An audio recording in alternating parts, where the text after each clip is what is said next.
سر politics میں ایسے گیمکس آپ نے بھی کیے ہیں، آپ کو یاد ہے؟ یہ باہر اجلاس ہوا تھا نیشنل اسمبلی کے باہر، پی ٹی آئی کا دور تھا، یہاں صادق صاحب اسپیکر بنے تھے سڑک پر، اور ایک اجلاس ہوا تھا اس وقت کی اپوزیشن کا.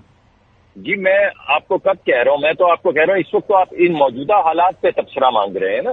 اگر آپ اس کی بات کریں گے تو اس پہ بھی بات کر لیں گے، کیا حرج ہے. اب میں آپ سے یہ کہہ رہا ہوں کہ وہ تو ایک بات ہو گئی، اگر یہ ایک بات اکیلی ہوتی تو کوئی بات نہیں تھی. اب دوسری بات کی طرف آ جائیے. جب انہوں نے سنی اتحاد ڈھونڈا، جس سے پہلے وہ MWM بھی ڈھونڈا تھا، دونوں جماعتوں کی بیک گراؤنڈ آپ کو معلوم ہی ہے.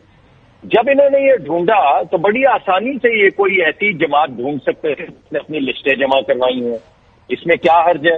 جب آپ کسی اور جماعت کے ساتھ جا رہے ہیں جس کے پاس ایک یا آدھی نشست ہے، تو ایسی بے شمار جماعتیں ہیں. آپ کسی کے ساتھ بھی جا سکتے تھے جس نے اپنی نشستیں، یعنی اگر قانون اور آئین دونوں کی مطابقت سے اگر لسٹ میں 2 نام بھی انہوں نے جمع کروائے ہوتے تو اضافی نام دیے جا سکتے تھے. آپ نے چن کے، آپ کو معلوم تھا کہ جس دن یہ آپ نے الحاق کیا اسی دن ایک انٹرویو کے اندر، غالباً کامران شاہد صاحب کے انٹرویو میں یا کسی میں، سنی اتحاد کے لیڈر نے آ کے میرے سامنے کہا کہ ہم نے کوئی لسٹ جمع نہیں کروائی. تو آپ ایک ایسی جماعت کے ساتھ جا رہے ہیں جس میں تاکہ آپ سر، لیکن یہ آئینی اور قانونی معاملہ ہے. میرا تو یہ میں تو یہ کہہ رہا ہوں کہ ان کو حل کرنے دیں تھے، یہ الیکشن کمیشن کو فیصلہ کر لینے دیں. آپ تو پہنچ کر چلے جی، سیٹیں ان کو نہ دیں ہمیں دیں. سیاسی طور پر یہ کتنا درست ہے؟ میں آ رہا ہوں، میں آؤں گا آپ کے سوال کا جواب دوں گا، لیکن پہلے میں آپ کے سامنے ایک مقدمہ رکھ رہا ہوں اور آپ کے توسط سے عوام کے سامنے کہ یہ کرنا کیا چاہ رہے ہیں. دوسرا آئینی بحران پیدا ہو گیا، چلے وہ بھی ٹھیک ہے. تیسرا انہوں نے IMF کو خط لکھ دیا کہ پاکستان کو برباد کر دیا. ابھی لکھا نہیں لیکن لکھنے جا رہے ہیں.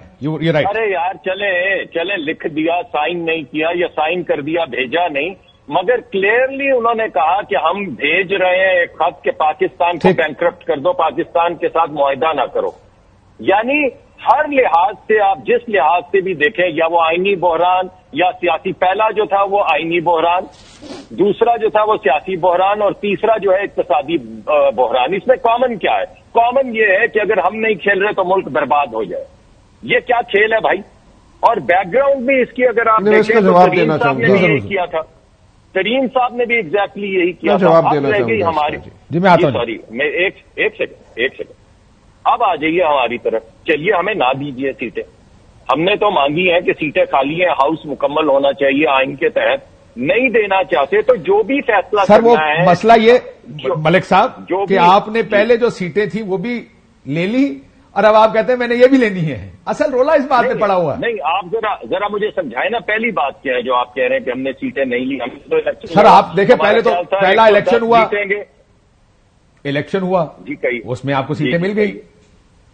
جی اب یہ ریزرو رہ گئی ہیں، آپ کو کہتے ہیں ہمیں یہ بھی دیں. جی تو نہیں، ہمیں تو اپنی ریزرو مل گئی نا. اگر باقی ہاؤس پورا کرنا ہے، کسی اور جماعت کے پاس لسٹ نہیں ہے جمع ہوئی تو کہیں تو دینی ہے.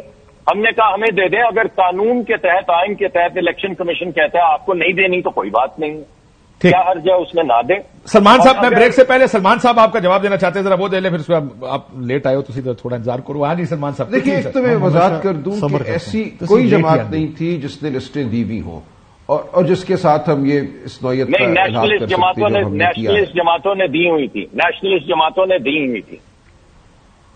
آپ چیک کریں. نہیں دیکھیے، اس پہ کافی غور و خوض ہوا ہے، یہ درست نہیں ہے، لیکن چھوڑ دیجیے اس بات کو. اگر یہ ثابت ہو جائے، سنیے، اگر یہ ثابت ہو جائے کہ کسی جماعت نے دی ہوئی ہیں تو پھر آپ کا نقطہ نظر کیا ہوگا؟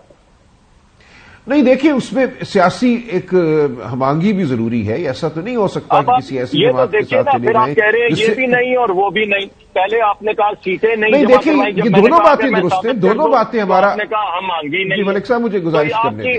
آپ کی دونوں باتیں ہمارا آئینی حق ہے. چلے سلمان صاحب کو سن لیتے بریک سے پہلے. ملک صاحب مجھے گزارش کرنے دیں. دیکھیں، یہ نہیں ہو سکتا کہ ہم سیٹوں کی خاطر کسی ایسی جماعت کے ساتھ چلے جائیں جس سے ہمارا کوئی سیاسی میل نہیں بنتا. لیکن میری اطلاع کے مطابق ایسی کوئی جماعت نہیں تھی جس نے لسٹیں دی ہوں اور جس کے ساتھ ہم الحاق کر سکتے ہوں. لہذا یہ ایک سیاسی فیصلہ تھا اور آئین کے مطابق تھا. ٹھیک. اب میں یہ کہنا چاہتا ہوں کہ یہ جو سنی اتحاد اور MWM جو جس طرح کی بھی جماعتیں، آپ کا ان کے ساتھ